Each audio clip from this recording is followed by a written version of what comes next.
இன்று முதல் நான் உன்னை ஆசீர்வதித்திடுவேன். நன்மைகளால் உன் வாழ்வை நானே நிறைத்திடுவேன். இன்றைய நாள் உங்கள் அனைவருக்கும் ஆசிரின் நாளாக அமைய உங்களுக்காக ஜெபித்து நிற்கும் நான் உங்கள் அன்பின் அருட்தந்தை ரமேஷ் கிறிஸ்டி. இன்று முதல் நான் உன்னை ஆசீர்வதித்திடுவேன். நன்மைகளால் உன் வாழ்வை நானே நிறைத்திடுவேன். ஆண்டவரது இல்லத்தில் நடப்பட்டிருக்கும் பொழுது வாழ்நாள் எல்லாம் செழிப்புற்று இருப்பீர்கள். தந்தை மகன் தூயாவியாரின் பெயராலே ஆமென். நம் ஆண்டவராகிய இயேசு கிறிஸ்துவின் அருளும் கடவுளின் அன்பும் தூயாவியாரின் நட்புறவும் உங்கள் அனைவரோடும் இருப்பதாக, ஆன்மாவோடும் இருப்பதாக. பலியிலே கலந்து கொள்ள தடையாக இருக்கும் மீறுதல்கள் பலவீனங்களுக்காக மனம் வருந்துவோம், மன்னிப்பு வேண்டி செபிப்போம். ஆண்டவரே இரக்கமாயிரும். கிறிஸ்துவே இரக்கமாயிரும். ஆண்டவரே இரக்கமாயிரும். கிறிஸ்துவே இரக்கமாயிரும். உன்னதங்களிலே இறைவனுக்கு மாட்சிமை உண்டாகுக. உலகினிலே நல் மனத்தவர்க்கு அமைதியும் உண்டாகுக. புகழ்கின்றோம் உம்மையே, வாழ்த்துகின்றோம். உமக்கு ஆராதனை நவில்கின்றோம். உமது மேலான் மாட்சிமைக்காக உமக்கு நன்றி நவில்கின்றோம். ஆண்டவராமம் இறைவனே, இணையில்லாத விண்ணரசே, ஆற்றல் அனைத்தும் கொண்டிலங்கும் தேவ தந்தை இறைவனே, ஏக மகனாக ஜனித்த ஆண்டவர் இயேசு கிறிஸ்து இறைவனே. ஆண்டவராமம் இறைவனே, இறைவனின் திரு செம்மறியே. உலகின் பாவம் போக்குபவரே, நீரம் மீது இறங்குவீர். உலகின் பாவம் போக்குபவரே, எம்மன்றாட்டை ஏற்றருள்வீர். தங்கையின் வாலத்தில் வீற்றிருப்பவரே, நீரம் மீது இறங்குவீர். ஏனெனில் இயேசு கிறிஸ்துவே நீரொருவரே தூயவர். நீரொருவரே ஆண்டவர். நீரொருவரே உன்னதர். நீரொருவரே ஆண்டவர். நீரொருவரே உன்னதர். பரிசுத்த ஆவியுடன் தந்தை இறைவனின் மாட்சியில் உள்ளவர் நீரே.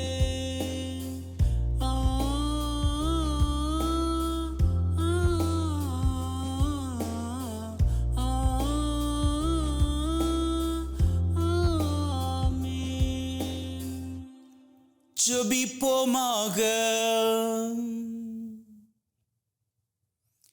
எங்களை வாழ வைக்கின்ற அன்பின் பரலோக தகப்பனே, உமக்கு கோடான கோடி நன்றிகளை ஏறெடுக்கின்றோம்.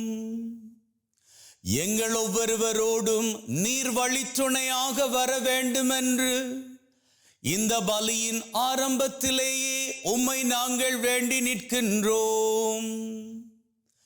இந்த பலி மூலமாக நாங்கள் ஒப்பு கொடுக்கின்ற எங்களது தேவைகள் அத்தனையும் உம்முடைய கிருபையினால் எங்களுக்கு நிறைவேற்றி தரப்பட வேண்டும் என்றும், அத்தோடு இதுவரை எங்களது வாழ்க்கையில் நாங்கள் காணாத ஆசீர்வாதங்களை எல்லாம் இன்றிலிருந்து ஒவ்வொன்றாக நாங்கள் கண்டு கொள்ளவும், இனி வரக்கூடிய நாட்கள் எங்களது வாழ்விலே மகிழ்வின் சிகரங்களை உயரங்களாக தொட்டுக்கொள்ள நீர்தாமே கிருபை செய்தருள வேண்டும் என்று உம்மோடு தூயாவியாரின் ஒன்றிப்பில் இறைவனாய் என்றென்றும் வாழ்ந்து ஆட்சி செய்கின்றவர் வழியாக உம்மை மன்றாடுகின்றோம்.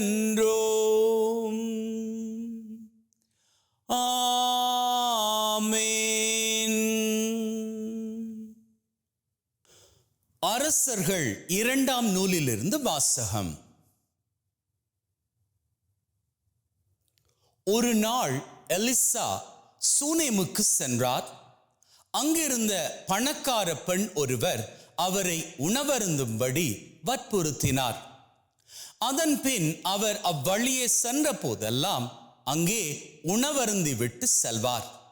அவர் தம் கணவனை நோக்கி, நம்மிடம் அடிக்கடி வரும் ஆண்டவரின் அடியவர் புனிதர் என்று நான் கருதுகிறேன்.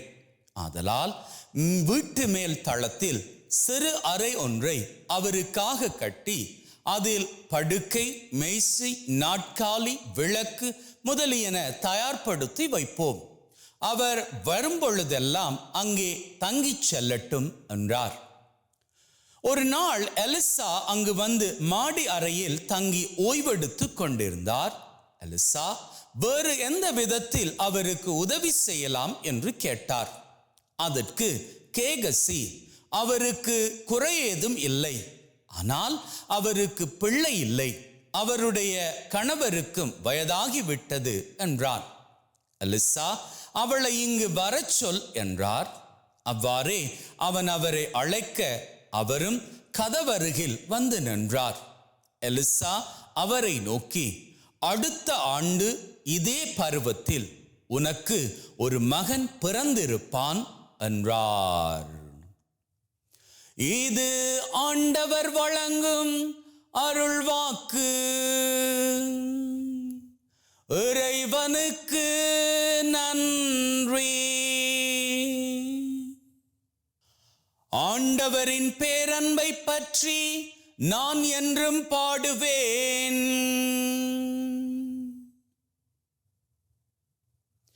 ஆண்டவரின் பேரன்பை பற்றி நான் என்றும் பாடுவேன். நீர் உண்மையுள்ளவர் என தலைமுறை தோறும் என் நாவால் அறிவிப்பேன். உமது பேரன்பு என்றென்றும் நிலைத்துள்ளது என்று அறிவிப்பேன். உமது உண்மை வானை போல் உறுதியானது. ஆண்டவரின் பேரன்பை பற்றி நான் என்றும் பாடுவேன். விழாவின் பேரொலியை அறிந்த மக்கள் பேறு பெற்றோர். ஆண்டவரே, உம்முகத்தின் ஒளியில் அவர்கள் நடப்பார்கள். அவர்கள் நாள் முழுவதும் உம் பெயரில் களி கூர்வார்கள். மதுநீதியால் அவர்கள் மேன்மை அடைவார்கள். ஆண்டவரின் பேரன்பை பற்றி நான் என்றும் பாடுவேன். ஏனெனில் நீரே அவர்களது ஆற்றலின் மேன்மை. மது தயவால் எங்கள் வலிமை உயர்த்தப்பட்டுள்ளது. நம் கேடயம் ஆண்டவருக்குரியது. நம் அரசர் இஸ்ராயலின் தூயவருக்கு உரியவர். ஆண்டவரின் பேரன்பை பற்றி நான் என்றும் பாடுவேன். திருத்தூதர் பவுல் ரோமையருக்கு எழுதிய திருமுகத்திலிருந்து வாசகம். சகோதர சகோதரிகளே, திருமுழுக்கினால் கிறிஸ்து இயேசுவோடு இணைந்திருக்கும் நாம் அனைவரும் அவருடைய சாவிலும் அவரோடு இணைந்திருக்கிறோம் என்பது உங்களுக்கு தெரியாதா? இறந்த கிறிஸ்துவை மாட்சிமிகு தந்தை உயிர்த்தெழ செய்தார். அவ்வாறு நாமும் புது வாழ்வு பெற்றவர்களாய் வாழும்படி திருமுழுக்கின் வழியாய் அவரோடு அடக்கம் செய்யப்பட்டோம். கிறிஸ்துவோடு நாம் இறந்தோமாயின் அவரோடு வாழ்வோம் என்பதே நாம் கொண்டுள்ள நம்பிக்கை. இறந்து உயிருடன் எழுப்பப்பட்ட கிறிஸ்து இனிமேல் இறக்க மாட்டார். இனி அவர் சாவின் ஆட்சிக்கு உட்பட்டவர் அல்ல என நாம் அறிந்திருக்கிறோம். அவர் இறந்தார், பாவத்தை ஒழிக்க ஒரே ஒரு முறை இறந்தார். இப்போது அவர் வாழ்கிறார். அவர் கடவுளுக்காகவே வாழ்கிறார். அவ்வாறே நீங்களும் பாவ வாழ்க்கையை பொறுத்த மட்டில் இறந்தவர்கள், கிறிஸ்து இயேசுவோடு இணைந்து கடவுளுக்காக வாழ்கிறவர்கள் என்பதை எண்ணிக்கொள்ளுங்கள். இது ஆண்டவர் வழங்கும் அருள்வாக்கு. இறைவனுக்கு நன்றி.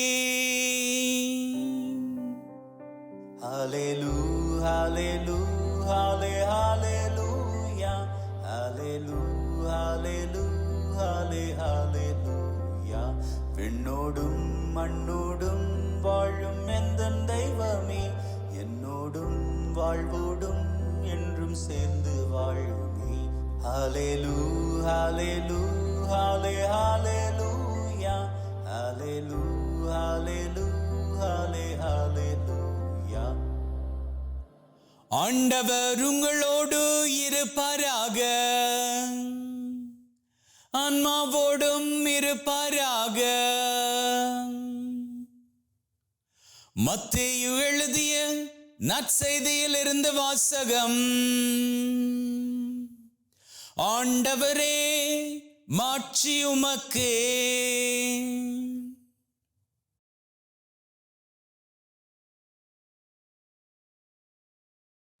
அக்காலத்தில் இயேசு தம் சீடரை நோக்கி கூறியது, என்னை விட தம் தந்தையிடமோ தாயிடமோ மிகுந்த அன்பு கொண்டுள்ளோர் என்னுடையோர் என கருதப்பட தகுதியற்றோர். என்னை விட தம் மகனிடமோ மகளிடமோ மிகுதியாய் அன்பு கொண்டுள்ளோரும் என்னுடையோர் என கருதப்பட தகுதியற்றோர். தாம் சிலுவையை சுமக்காமல் என்னை பின்பற்றி வருவோர் என்னுடையோர் என கருதப்பட தகுதியற்றோர். தம் உயிரை காக்க விரும்புவோர் அதை இழந்து விடுவர். என் பொருட்டு தம் உயிரை இழப்போரோ அதை காத்து கொள்வர்.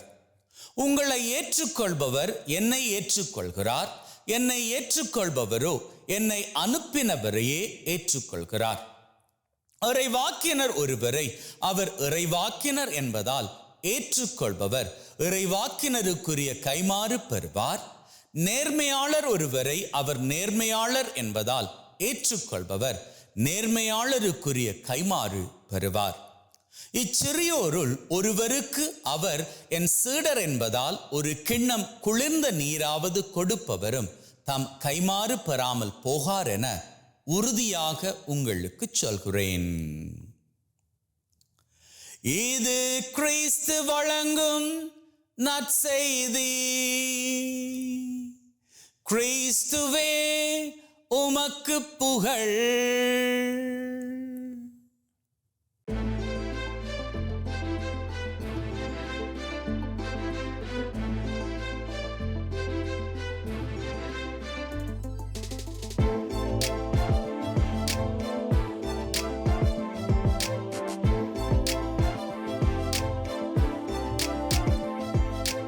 அன்பின் உள்ளங்களே, இன்னைக்கு இயேசு கிறிஸ்து ஆண்டவர் நற்செய்தி மூலமாக 3 தத்துவங்கள் நமக்கு சொல்றாரு. தத்துவம் என்ன அப்படின்னா, அவரை பின்பற்றும்படி அவர் சொல்றாரு. தத்துவம், நாம் அத்தனை பேரும் இயேசு கிறிஸ்து ஆண்டவரை பின்பற்றணும். 2வது தத்துவம் அதை சார்ந்ததே. இயேசு கிறிஸ்துவை நாம் பின்பற்றுவோமாக இருந்தால் அவர் காண்பித்த வழியில் நாம் வாழ்வோம். அப்போ அவர் காண்பித்த வழியில் நாம் வாழுவதாக இருந்தால் அவரது படிப்பினைகளை பின்பற்றி வாழுகின்ற வாழ்க்கை வாழ்வோம் அப்படி என்பதாகும். முதல் காரியம், இயேசு கிறிஸ்துவை நாம் பின்பற்றி வாழுவது. இரண்டாவது காரியம், அவரது படிப்பினைகளை வாழ்வது. மூன்றாவது காரியம், அவர் சொல்றாரு, என்னுடைய படிப்பினைகளை நீங்க பின்பற்றி வாழுகிற பொழுது நீங்க சுயநலத்தோடு வாழ மாட்டீங்க. இப்ப இயேசு கிறிஸ்துவை நாம் பின்பற்றி வாழுகிற பொழுது அவருடைய படிப்பினைகளை ஏத்துக்கிட்டாலே நாம் சுயநலத்தோடு வாழ மாட்டோம். ஏன்னா இயேசு கிறிஸ்துவின் படிப்பினைகள் அப்பேற்பட்டவை. அவை சுயநலத்திற்கான படிப்பினைகளே கிடையாது. இந்த ஒரு கட்டளையை பாருங்க. இது சுயநலம் போன்று தோன்றலாம், ஆனால் அது சுயநலம் கிடையாது. இயேசு ஆண்டவர் சொல்றாரு, நீங்க எப்பவுமே உங்களை நேசிக்கணும். இது சுயநலம் போன்று தோன்றலாம், ஆனா இயேசு ஏன் அதை சொன்னார் அப்படின்னா, அப்போதான் நீங்க மற்றவங்களை நேசிப்பீங்க. எப்படி? உங்களை நீங்க எப்படி நேசிக்கிறீங்களோ அது போன்று நீங்க மற்றவங்களையும் நேசிப்பீங்க. இன்னும் சுலபமாக புரிந்து கொள்ளும்படி சொல்லிக்கணும் அப்படின்னு சொன்னா, முதல்ல உங்க பானையில நிறைய சாதம் இருக்கணும். உங்க பானையில நிறைய சாதம் இருந்தா தான் நீங்க அதுல இருந்து அள்ளி அடுத்தவங்களுக்கு கொடுக்க முடியும். உங்க பானையில ஒண்ணுமே இல்லை, வெறுமைதான் அப்படின்னா அந்த வெறுமையை எப்படி நீங்க கொடுப்பீங்க? கோபம் தான் வரும். ஏன்னா உங்ககிட்ட இல்லாத ஏதோ ஒண்ணு அவன்கிட்டயோ அவள்கிட்டயோ இருக்கிற நேரத்துல அவனையோ அவளையோ பார்த்து உங்களுக்கு பொறாம தான் வரும். ஆண்டவர் உங்களை நேசிச்சுக்கும்படி சொல்லி இருக்கிறார் அப்படின்னு சொன்னா, அது உங்களது சுயநலத்திற்காக அல்ல, பொது நலத்திற்காக. உங்களை நீங்க நேசிப்பீங்களாக இருந்தா உங்க ஹெல்த்தை பார்த்துப்பீங்க, நீங்க சரியான டயத்துக்கு சாப்பாடு எடுத்துப்பீங்க, நல்லபடியாக நீங்க உங்களது வார்த்தைகளை பயன்படுத்துவீங்க. ஏன்னா பப்ளிக்ல நீங்க பேசுறப்போ தப்பான வார்த்தைகளை பேசிட்டீங்க அப்படின்னு சொன்னா அதை கேட்டுக்கிறவங்க உங்களை பத்தி தப்பா நினைச்சுப்பாங்க அப்படின்னு சொல்லி உங்க இமேஜ் பழுதாகி விடக்கூடாது அப்படின்னு சொல்லி நீங்க ரொம்ப உங்க மேல கன்சர்னா இருப்பீங்க. அப்போ சாப்பாடாக இருக்கட்டும், ஹெல்த்தாக இருக்கட்டும், உங்களுக்குரிய இமேஜாக இருக்கட்டும், உங்களது உடற்பயிற்சியாக இருக்கட்டும், இப்படி உங்களையே நீங்க அதிகமாக நேசிக்க என்ன பண்ணிப்பீங்க? இதே நேசத்தை, உங்ககிட்ட இருக்கக்கூடிய அதே நேசத்தை, உங்க பானையில் இருக்கக்கூடிய அதே சாதத்தை தான் நீங்க அடுத்தவர்களுக்கும் தருவீங்க.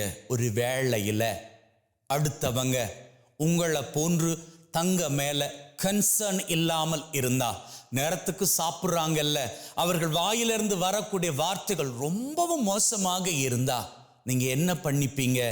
எடுத்த மாத்திரத்திலேயே அவங்க கிட்ட போய் நீங்க அட்வைஸ் பண்ணிக்க மாட்டீங்க, அவங்க நிலைய புரிஞ்சுப்பீங்க. இன்னைக்கு அட்வைஸ் பண்றவங்க யாரு தெரியுமா? தாங்களை நீதிமான்கள் அப்படின்னு நினைச்சுக்கிறவங்க. Those who feel that they are self-righteous people. இப்போ நாம நினைச்சுக்கிறது நாம பெர்ஃபெக்டான ஆட்கள் அப்படின்னு சொல்லி நமக்கு தெரியும். இந்த உலகத்துல யாருமே பெர்ஃபெக்ட் கிடையாது அப்படின்னு சொல்லி. ஆனா என்ன, நாம எடுத்த மாத்திரத்திலே ஒருத்தரை திருத்துவதற்காக போறோம் அப்படின்னு சொன்னா we think that we are self-righteous. நாங்க எங்களால முடியும், நாங்க தான் எல்லாம், எனக்கு தெரியாதா அப்படி என்கின்ற தலைக்கணம் அது கிடையாது. இயேசு ஆண்டவர் சொல்லுவது நீங்க அடுத்தவர்கள் மீது காட்டக்கூடிய அந்த கரிசனை, உங்ககிட்ட உண்மையாகவே நேசம் இருக்குமாக இருந்தா, நீங்க உங்களை நேசிப்பீங்களாக இருந்தா, அவனையோ அவளையோ முதல்ல புரிஞ்சுக்கிறதுக்கு முன்னாடி ஏத்துக்குவீங்க.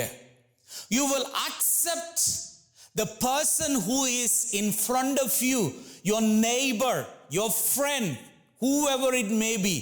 You would try to accept them first. முதல்ல நீங்க ஏத்துப்பீங்க. And the second thing, you would try to understand them. அவங்கள புரிஞ்சுக்க முயற்சி செய்வீங்க. And the third thing, even if you cannot understand them, you would go on doing good to them. அப்போ என்ன பண்ணிப்பீங்க? முதல்ல உங்களை சுத்தி இருக்கிறாங்களே அவங்களாகவே ஏத்துப்பீங்க. ரெண்டாவது, அவங்கள புரிஞ்சுக்க ட்ரை பண்ணுவீங்க. எல்லாரையும் 100% புரிஞ்சுக்கவே முடியாது. இன்னைக்கு நிறைய திருமண பிரச்சனைகளுக்கு காரணம் என்ன தெரியுமா? புரிஞ்சுக்க ட்ரை பண்றது. இத மனசுல வச்சுக்கோங்க.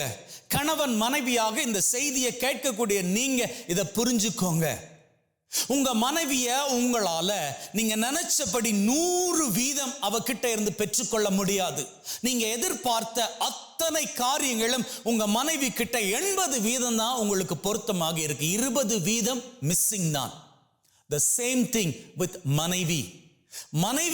நீங்க எதிர்பார்த்தபடி உங்க கணவர் 100% இருக்க மாட்டாரு.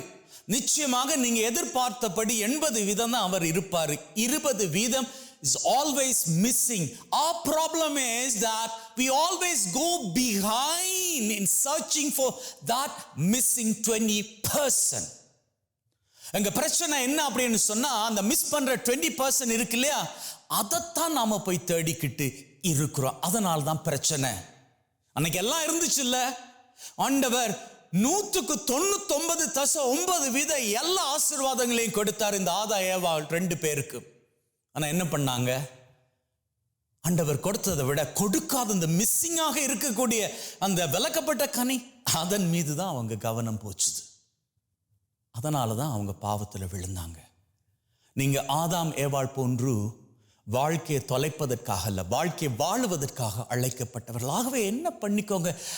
accept your spouse as they are. உங்களது கணவனை, உங்களது மனைவியை அவராக ஏற்றுக்கொள்ளுங்க. முதல் காரியம். இரண்டாவது காரியம், நீங்க அவர்களை புரிஞ்சு கொள்ள ட்ரை பண்ணுங்க. ஆனா புரிஞ்சாதான் எங்க வாழ்க்கை அப்படின்னு சொல்லி ஒரு கட்டத்துக்கு வந்துடாதீங்க. நான் ட்ரை பண்றேன், முடிஞ்சா சரி, முடியாட்டி காரியம் இல்லை. அவருடைய அந்த இண்டிவிஜுவாலிட்டி, அவருடைய தனித்துவத்தை நான் ஏத்துக்கிட்டு நான் வாழ்வேன். அவளுடைய தனித்துவம் அவளுக்கு சொந்தமானது. அவளுடைய நிலையை என்னால புரிஞ்சுக்க முடியாதுதான். பட் இருந்தாலும் என்னால் என்கிட்ட இருக்கக்கூடிய நேசத்தை அவளுக்கு கொடுக்க முடியும் அப்படின்னு சொல்லி வாழுங்க. அப்படி வாழுகிற பொழுதுதான் நீங்க ஒருத்தரை புரிஞ்சுக்க முடியாது போனாலும் நேசத்தோடு நடந்துப்பீங்க. நீங்க வாகனம் ஓட்டிட்டு போறீங்க. அப்படி வாகனம் ஓட்டிட்டு போற வேளையில ஒருத்தர் வீதி ஒழுங்குமுறைகளை மீறி உங்களை ஓவர்டேக் பண்ணிட்டு போறார் அப்படின்னு வச்சுக்கோங்களேன்.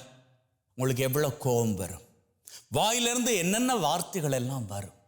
இது எதனால வருது? நீங்க உங்களையே நேசிக்காததால தான். ஏன் தெரியுமா? உங்களுக்கு தெரியாது அந்த குறிப்பிட்ட நபர் இன்னைக்கு அவருடைய வாழ்க்கையில எப்பேற்பட்ட சூழ்நிலைக்குள்ளாக கடந்துகிட்டு இருக்கிறார் அப்படின்னு சொல்லி. மேபி அவர் உங்களை ஓவர்டேக் பண்ணி போனது ஒரு வேளையில ஆபீஸ்ல அவர் சந்திச்சுக்கிட்ட பிரச்சனையாக இருக்கலாம், வீட்டில் அவருக்கு இருக்கக்கூடிய பிரச்சனையாக இருக்கலாம், அல்லது அவருடைய யோசனையில ஏதோ ஒன்று. ஒரு வேளையில அவருக்கு பிரியமான யாரோ ஒருத்தரை அவர் இழந்து அவங்களுடைய அந்த கடைசி இறுதி பயணத்துக்கு போவதற்காக அப்படி வேகமாக போய்க்கலாம். அப்ப நீங்க என்ன பண்ணிக்கணும்? இதே நிலையில நான் இருந்தா நான் என்ன பண்ணிப்பேன்? நானும் இதைத்தானே பண்ணியிருப்பேன். ஒரு வேளையில அடுத்தவங்க என்ன திட்டினா எனக்கு எப்படி இருக்கும் அப்படின்னு சொல்லிட்டு நீங்க அவர்களை திட்ட மாட்டீங்க. புரிஞ்சுக்க ட்ரை பண்ணுவீங்க. ஆனா அங்க புரிஞ்சுக்கிறதுக்கான வாய்ப்பே இல்லை இல்லையா? ஸோ அவர்களை ஏத்துக்கிட்டு சந்தோஷமா அவர்களுக்காக 2 வார்த்தை உள்ளத்துல ஆண்டவர்கிட்ட ஜெபிச்சுட்டு உங்க பயணத்தை தொடர்ந்து போய்கிட்டே இருங்க. ஆண்டவரே, இந்த குறிப்பிட்ட நபருக்கு என்ன பிரச்சனை அப்படின்னு தெரியாது, எதுவாக இருந்தாலும் பக்கபலமாக இருந்துக்கோங்க. நீங்க போய் ஒரு மால்ல சாப்பாட்டு சாமான் வாங்குறீங்க, எல்லாம் வாங்கிட்டீங்க, நிறைய சாமான், நீங்க குயிக்கா வரணும், வீட்டை வந்து சமைக்கணும். ஆனா என்ன, நீங்க பில் போட போற வேலையில இடையில ஒருத்தர் வந்து குறுக்கால ஓடி வந்து அவர் பில் போடும்படியாக அவசரத்துல நிற்கிறாரு. உங்களுக்கும் அவசரம், ஆனா உங்களுக்கு தெரியாதபடி அவருக்கு வேற என்ன அவசரமோ, ஒரு வேளையில அவருடைய மகனோ மகளோ அல்லது மனைவி யாரோ ஒருத்தங்க ஹாஸ்பிட்டல்ல இருக்கலாம் இல்லையா? அதற்காக அவர் யாரையும் பொருட்படுத்தாம அந்த இடத்துல சீக்கிரமாக போய் பில்லை போட்டுட்டு போகணும் அப்படின்னு நினைக்கலாம் இல்லையா? உங்களுக்கு தெரியாது, கோபம் வரும். இருந்தாலும் உள்ளத்தில் அந்த குறிப்பிட்ட நபரை நினச்சி ஆண்டவருக்கு நன்றி சொல்லுங்க. ஆண்டவரே, அவர் என்ன அவசரத்தில் இருக்கிறாரோ தெரியாது, ஆனால் அப்பேற்பட்ட நிலைக்கு நான் இல்லை, அதால் நான் பொறுத்துக்கலாம். ஆனால் நான் இந்த நிலையில் இருப்பதற்கு நன்றி சொல்கிறேன். ஆனால் அந்த குறிப்பிட்ட நபர், அவருடைய பிரச்சனை எதுவாக இருந்தாலும் அதை கையாளுவதற்கான சக்தி அவருக்கு கொடுங்க அப்படின்னு நீங்கள் ஜெபிச்சுக்கோங்க. அப்படி நீங்கள் பண்ணுகிற பொழுது, இன்னைக்கு நற்செய்தி வாசகத்தில் ஆண்டவர் இறுதி பகுதிகளில் சொன்னாரே, என்னுடைய ஊழியர் என்பதால் ஒருவருக்கு நீங்கள் ஒரு கிண்ணம் குளிர்ந்த தண்ணீர் கொடுக்கிற பொழுது, அதான் நீங்கள் குளிர்ந்த தண்ணீர் கொடுப்பதற்கு சமமாகும். ஆண்டவர் உங்கள் வாழ்க்கையை அமோகமாக ஆசீர்வதிப்பார். அந்த அமோகமான ஆசீர்வாதம் இன்னைக்கு மாத்திரம் இல்லைங்க, எந்நாளும் உங்க வாழ்க்கை மீது, உங்க குடும்பத்தின் மீது, பசங்க மீது, உங்க தலைமுறை மீதே வந்து இறங்க. வாழ்வில் மகிழ்வின் சிகரங்களை நீங்கள் அத்தனை பேரும் தொட்டுக்கொள்வீர்கள். ஆமென்.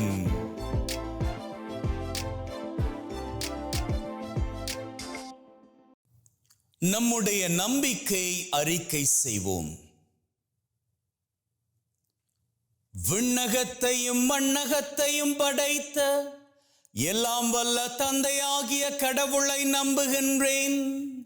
அவருடைய ஒரே குமாரனாகிய நம் ஆண்டவர் இயேசு கிறிஸ்துவை நம்புகின்றேன்.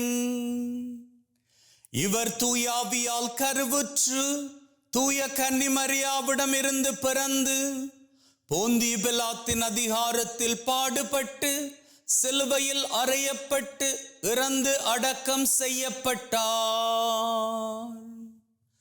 பாதாளத்தில் இறங்கி 3ஆம் நாள் இறந்தோரிடமிருந்து உயிர் தெழுந்து விண்ணகம் எழுந்தருளி எல்லாம் வல்ல தந்தையாகிய கடவுளின் வலப்பக்கத்தில் வீற்றிருக்கின்றார். அவ்விடத்தில் இருந்து வாழ்வோருக்கும் இறந்தோர்க்கும் தீர்ப்பு வழங்க மீண்டும் வருவார். தூய ஆவியாரை நம்புகின்றேன். தூய கத்தோலிக்க திரு அவையை, புனிதர்களுடைய சமூக உறவை, பாவ மன்னிப்பை, உடலின் உயிர்ப்பை, நிலை வாழ்வை நம்புகின்றேன். ஆமென்.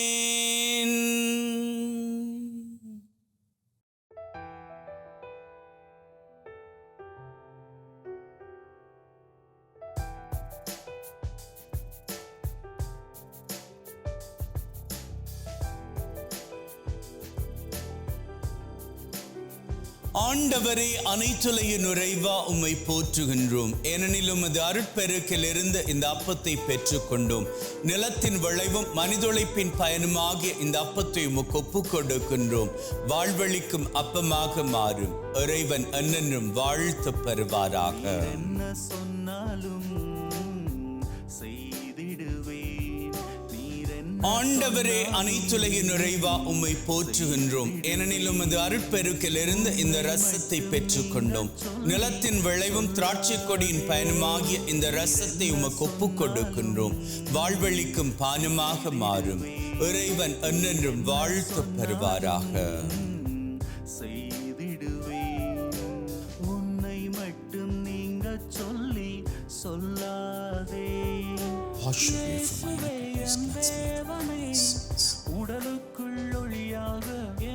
சகோதர சகோதரிகளே, பிள்ளைகளே, என்னுடையதும் உங்களுடையதுமான இந்த பலி நம் தந்தையாகிய இறைவனுக்கு ஏற்றதாகும்படி மன்றாடுங்கள். நம் ஆண்டவர் தன்னுடைய திருப்பெயரின் புகழ்ச்சிக்காகவும் மாட்சிக்காகவும் திரு அவையின் நன்மைக்காகவும் கையிலிருந்து இந்த பலியை ஏற்றுக்கொள்வாராக. மீட்புக்கு ஊற்றாகிய தகப்பனே, ஒப்புக் கொடுக்கின்ற பலி வழியாக எங்கள் வாழ்வின் மீது நிறைய ஆசிரை பொழிந்தருள வேண்டும் என்று எங்கள் ஆண்டவராகிய கிறிஸ்து வழியாக உம்மை மன்றாடுகின்றோம். ஆமென். ஆண்டவர் உங்களோடு இருப்பாராக. ஆன்மாவோடும் இருப்பாராக. இதயங்களை மேலே எழுப்புங்கள். ஆண்டவரை நோக்கி எழுப்பியுள்ளோம். நம் இறைவனாகிய ஆண்டவருக்கு நன்றி கூறுவோம். அதுவே தகுதியும் நீதியுமானது. தூயவரான தந்தையே, என்றும் வாழும் எல்லாம் வல்ல இறைவா, எந்நாளும் அவ்விடத்திலும் நாங்கள் உமக்கு நன்றி பலி செலுத்துவது மெய்யாகவே தகுதியும் நீதியுமாகும். எங்கள் கடமையும் மீட்புக்குரிய செயலுமாகும். உம்முடைய வார்த்தையானவர் வழியாக அனைத்தையும் படைத்து அவரை மீட்பராக ஈடேற்றுபவராக எங்களுக்கு அனுப்பினீர். அவர் தூய ஆவியால் கன்னிமரியிடம் இருந்து உடல் எடுத்து மனிதனானார். சாவை வென்று உயிர்ப்புண்டென விளங்க செய்தான். ஆகவே வானு தூதர் புனிதர் அனைவரோடு நாங்களும் சேர்ந்து உம்முடைய மாட்சியை புகழ்ந்து ஒரே குரலாய் பாடுவதாவது: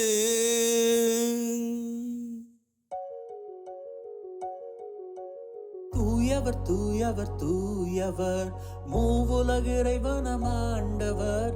வானமும் வையமும் யாவுமுன் மாட்சிமையால் நிறைந்துள்ளன. உன்னதங்களிலே ஓசானா. ஆண்டவர் திருப்பெயரால் வருபவர் ஆசீர் பெற்றவரே. உன்னதங்களிலே ஓசானா. ஆண்டவரே, நீர் மெய்யாகவே தூயவர், தூய்மை அனைத்திற்கும் ஊற்று.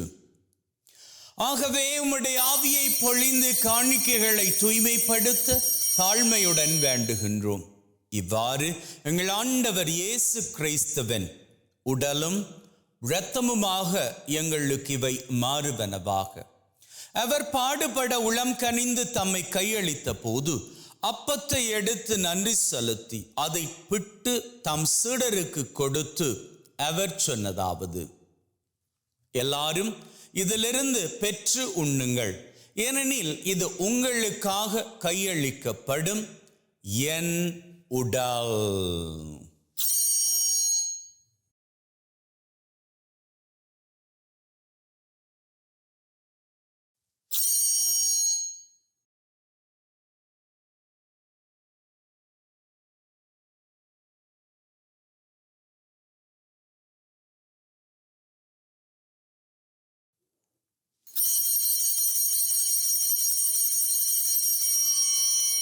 அவ்வண்ணமே உணவருந்திய பின் கிண்ணத்தை எடுத்து நன்றி செலுத்தி தம் சீடருக்கு கொடுத்து அவர் சொன்னதாவது: எல்லாரும் இதிலிருந்து பெற்று பருகுங்கள், ஏனெனில் இது புதிய நித்திய உடன்படிக்கைக்கான என் இரத்தம், பாவ மன்னிப்புக்கென்று உங்களுக்காகவும் எல்லாருக்காகவும் சிந்தப்படும். இதை என் நினைவாக செய்யுங்கள்.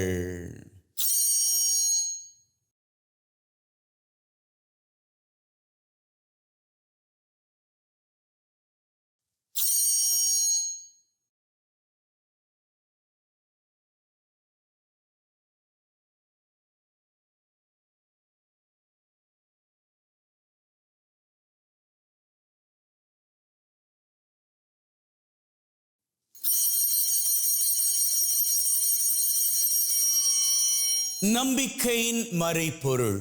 ஆண்டவரே, நீர் வரும் வரை உமது இறப்பை அறிக்கை செய்கின்றோம், உமது உயிர்ப்பையும் எடுத்துரைக்கின்றோம். ஆகவே ஆண்டவரே, நாங்கள் கிறிஸ்துவின் இறப்பை உயிர்ப்பை நினைவு கூர்ந்து வாழ்வு தரும் அப்பத்தை மீட்பளிக்கும் கிண்ணத்தை உமக்கு ஒப்புக் கொடுக்கின்றோம். உம் திருமண் நின்று உமக்கு ஊழியம் புரிய தகுந்தவர்கள் என எங்களை ஏற்றுக்கொண்டீர். எனவே உமக்கு நன்றி செலுத்துகின்றோம். மேலும் கிறிஸ்துவின் உடலிலும் இரத்தத்திலும் பங்கு கொள்ளும் எங்களை தூய ஆவி ஒன்று சேர்க்க வேண்டுமென தாழ்மையுடன் வேண்டுகின்றோம். ஆண்டவரே, உலகெங்கும் பரவி இருக்கும் உம்முடைய திரு அவை, எங்கள் திருத்தந்தை லியோ, எங்கள் ஆயர் தாமஸ், உம்முடைய குருக்கள், துறவியர்கள், பொதுநிலையினர் அனைவரையும் பரம அன்பின் உறுதி பெற செய்தருளும். உயிர்த்தெழும் எதிர்நோக்குடன் இறந்து போன எங்கள் சகோதர சகோதரிகளை, இறந்தோர் அனைவரை ஒளிர்மிக்க உம் திருமுன் ஏற்றுக்கொள்ளும். எங்கள் அனைவர் மீதும் இரக்கமாயிரும்.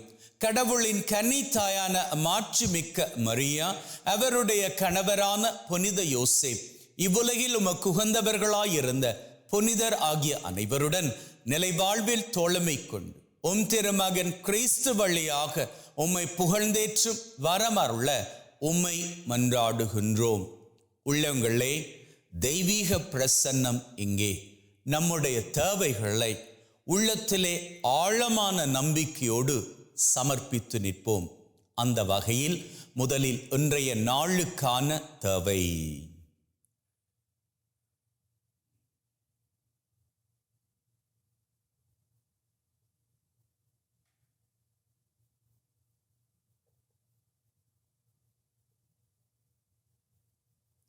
இந்த வாரத்திற்கான தேவை.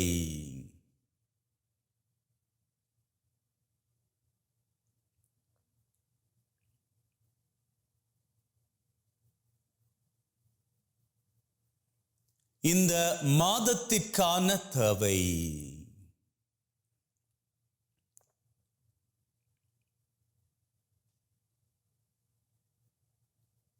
இந்த வருஷத்திற்கான தேவை.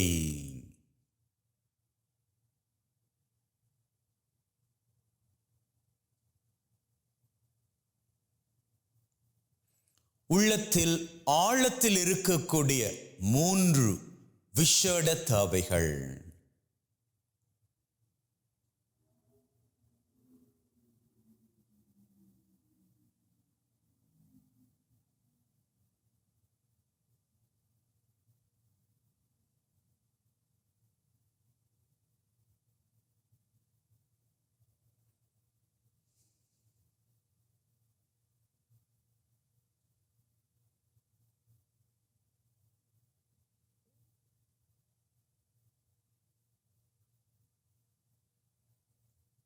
இந்த 3 விசேட தேவைகளோடு உலகிலே நிரந்தர சமாதானம் பிறக்க வேண்டும் என்றும் ஜெபித்து நிற்போம்.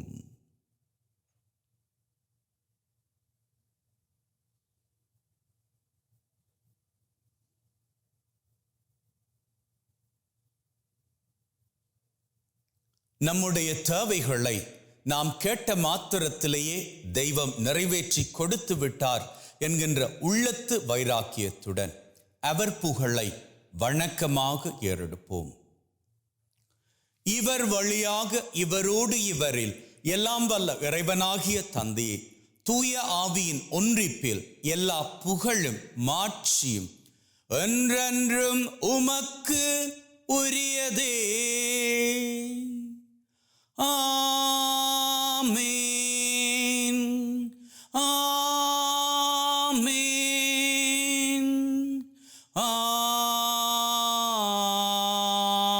ஆமென்.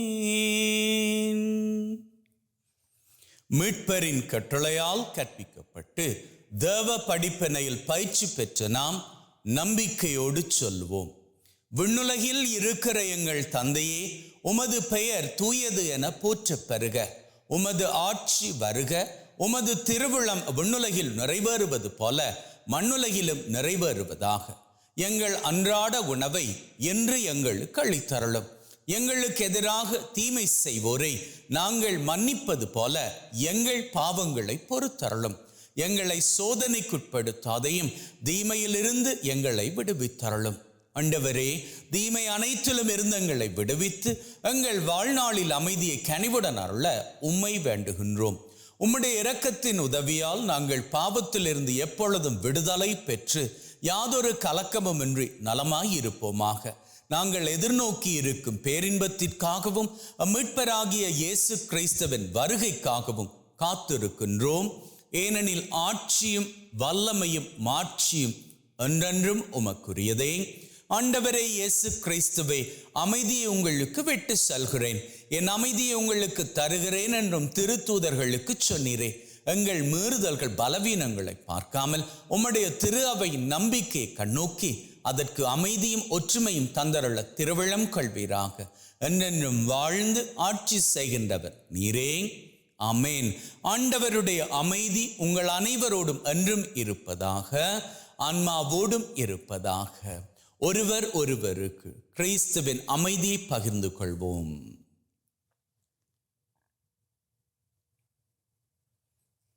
உலகின் பாவங்களை போக்கும் இறைவனின் செம்மறியே, எங்கள் மேல் இரக்கமாயிரும். உலகின் பாவங்களை போக்கும் இறைவனின் செம்மறியே, எங்கள் மேல் இரக்கமாயிரும். உலகின் பாவங்களை போக்கும் இறைவனின் செம்மறியே, எங்களுக்கு அமைதியை அளித்தருளும்.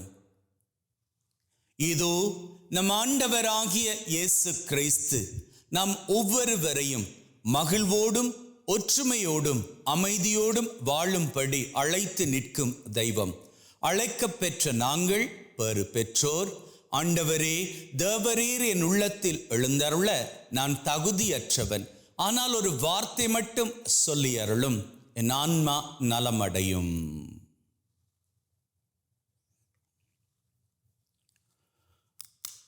May the mingling of this body and blood of Christ bring me everlasting life. Amen.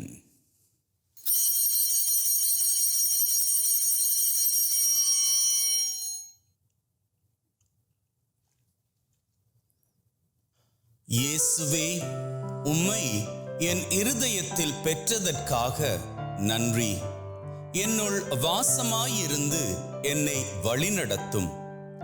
என் சிந்தனை, வார்த்தை, செயல் அனைத்தும் உமக்கு பெரியமானவையாக இருக்க அருள் தாரும்.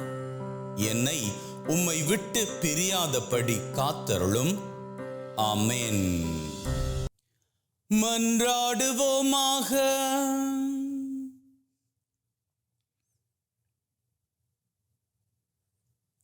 அப்பா தகப்பனே, இந்த பலி மூலமாக எங்களை ஆசீர்வதித்து எங்களுக்குள்ளாக நம்பிக்கையை பலப்படுத்திய உம்முடைய அன்பின் கிருபைக்கு கோடான கோடி நன்றிகளை ஏறெடுக்கின்றோம். மேலும் தகப்பனே, நாங்கள் இந்த பலி மூலமாக கேட்டுக்கொண்ட எங்களது தேவைகள் அத்தனையும் நீர் நிறைவேற்றி கொடுத்து விட்டீர் என்கின்ற உள்ளத்து மகிழ்வோடு எங்களது அன்றாட காரியங்களுக்கு திரும்புகின்றோம். எங்களது நம்பிக்கை வீணாகாது நீர் பார்த்து கொள்ள வேண்டும் என்றும், அத்தோடு தீமைகள் அனைத்திலிருந்தும் எங்களை தப்புவித்து உம்முடைய வலது கரத்தினால் எங்களை வழிநடத்தி காத்தருள வேண்டும் என்று எங்கள் ஆண்டவராகிய கிறிஸ்து வழியாக உம்மை மன்றாடுகின்றோம். ஆமென். ஆண்டவர் உங்களோடு இருப்பாராக, ஆன்மாவோடும் இருப்பாராக. எல்லாம் வல்ல இறைவன் தந்தை, மகன், தூய ஆவி உங்கள் அனைவரையும் ஆசீர்வதிப்பாராக. ஆமென். பலி செலுத்தினோம், சென்று வாழுங்கள். திருபலி நிறைவேறிற்று. இறைவனுக்கு நன்றி. அன்பின் உள்ளங்களே, யோசுவா 24:15 மூலமாக இன்று ஆண்டவர் நம் அத்தனை பேரையும் பார்த்து அழைத்து நிற்கின்றார். என் அன்பு பிள்ளையே, யோசுவா 24:15 சொல்லப்பட்டதன்படி நானும் என் வீட்டாரும் ஆண்டவருக்கே ஊழியம் செய்வோம் என்கின்ற தாரக மந்திரத்தை உன்னுடைய வாழ்க்கையில் கடைபிடித்து வாழ்வாயா என்று, ஆம் என்று ஆண்டவருக்கு உறுதிமொழி சொல்வோம். ஆண்டவர் தரவிருக்கின்ற மேலான ஆசீர்வாதங்களை பெற்றுக்கொண்டு இன்று மாத்திரமல்ல, வாழ்நாள் பூராகவும் மகிழ்ந்திருப்போம். May God bless you. Have a great day and see you all tomorrow. பேசிடு, என்னோடு பேசிடு. பேசிடு, என்னோடு பேசிடு. பேசிடு, என்னோடு பேசிடு. தென்றலே